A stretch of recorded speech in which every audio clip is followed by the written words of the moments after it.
All right, let's dive into one of the most incredible stories in all of music history, Motown Records.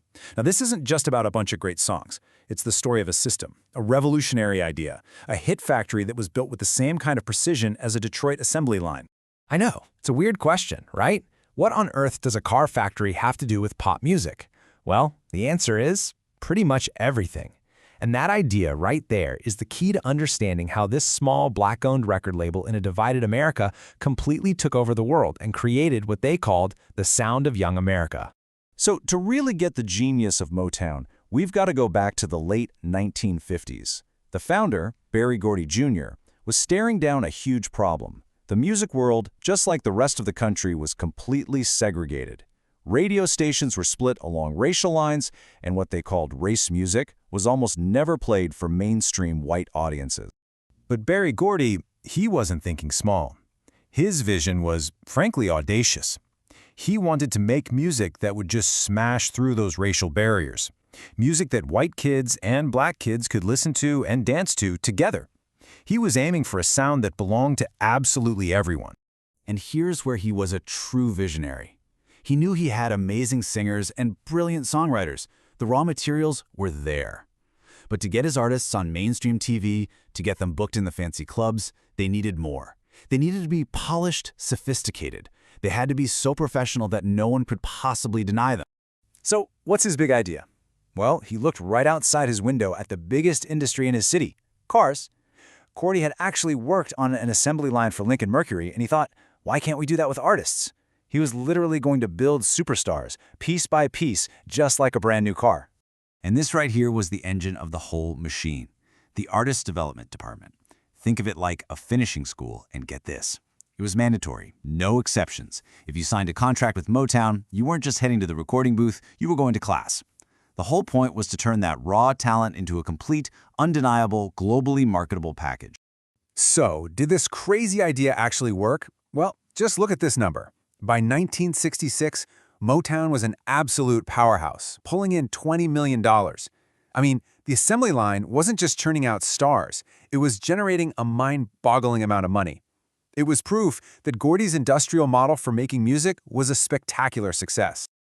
Okay, so who were the actual foremen of this superstar factory?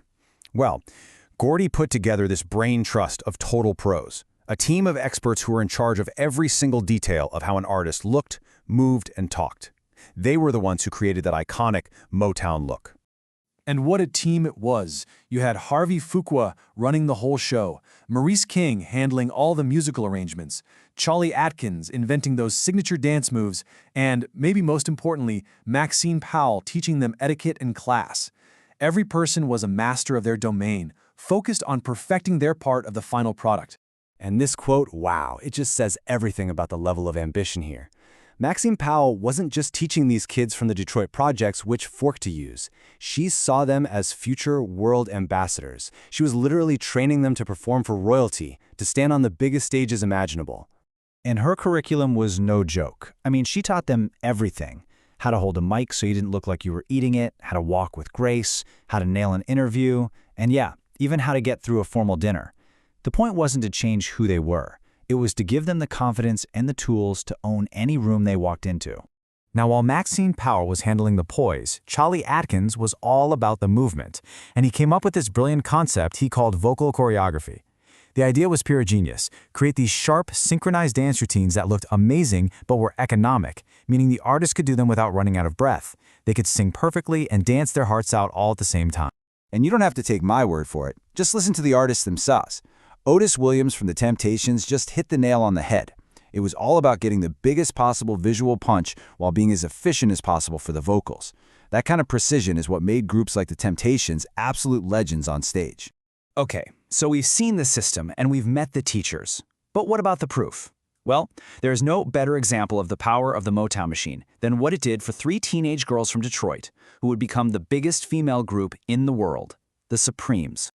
Now, this is kind of hard to believe, but when they first started out, the Supremes could not get a hit record.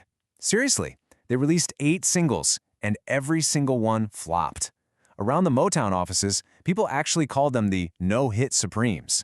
The talent was there, for sure, but the final package just hadn't come together yet. But then, They went through the full artist development program. The gowns, the choreography from Cholly Atkins, the poise from Maxine Powell, the whole shebang. And after all of that refinement, everything changed. And that entire transformation, it really comes down to this one incredible number. 5. That's right, 5 straight #1 hits. It was a streak nobody had ever seen before, and it shot them into the stratosphere, making them rivals to even the Beatles. Now, that wasn't luck. That was the system working perfectly. That was the factory finally creating its masterpiece. They went from no-hit wonders to global icons. But, the Motown system didn't just create stars back in the 60s. It created a blueprint, a formula for making a superstar that is still being used all over the world today. The quality control on this assembly line was just unreal. Think about this for a second. At their peak in 1966, a mind-blowing 75% of everything Motown put out became a chart hit. That kind of consistency is it's almost impossible in the music business, then or now. And if this model sounds familiar to you, it absolutely should. Just look at the multi-billion-dollar K-pop industry. They hold global auditions for young trainees, put them through years of intense training, use their own in-house producers and choreographers, and have a global marketing strategy from day one. It's the Motown model, just supersized for the 21st century. And the influence is closer to home, too.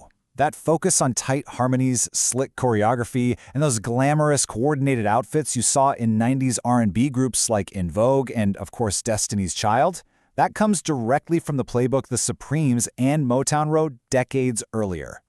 So in the end, Motown's success was never an accident. It was a design. Berry Gordy's factory didn't just make hits, it completely redefined what it meant to be a pop star. It created this total package of sound, style, and professionalism that is still the gold standard today. But that kind of perfection, it came with a cost. The same system that built legends also created incredible pressure. It sometimes stifled the artistic freedom of icons like Marvin Gaye, and it played a part in the tragic story of the Supremes' own Florence Ballard. So it leaves us with one last thing to think about. What's the real human cost of building a flawless superstar on an assembly line?